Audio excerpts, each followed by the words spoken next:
एजा जात पात पर केहू नहीं के जाए के, एजा सिर्फ खेसारी लाल यादव आपका घर का बेटा है। अगर खेसारी लाल यादव छपरा के लिए बोलेगा तो पूरा देश सुनेगा।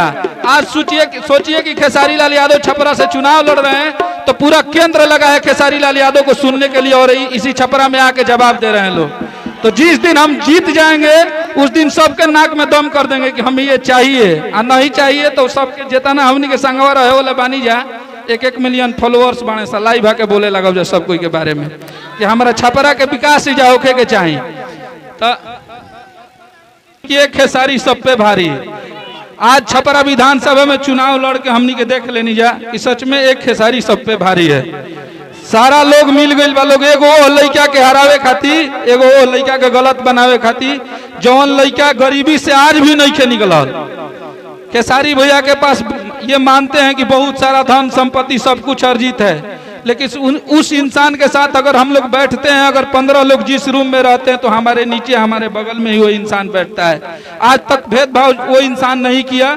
जो इतना उसका नाम है, जितना उन्होंने पैसा कमाया, नाम कमाया, शोहरत कमाया, अगर आप भी अकेले में जाएंगे भैया से मिलने के लिए तो आपको एक किसी दे के एगो चूमे दे के भेजिए कि भाई हमारे बताओ तो का दिक्कत बा।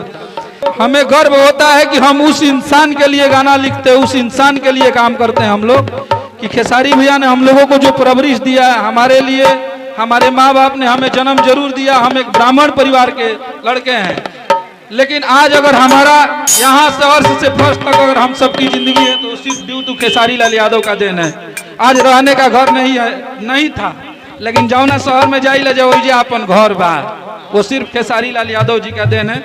तो उस इंसान को एक बार जरूर आप लोग अपने दिल पे हाथ रखिएगा जब भी आप वोट मारने जाइएगा।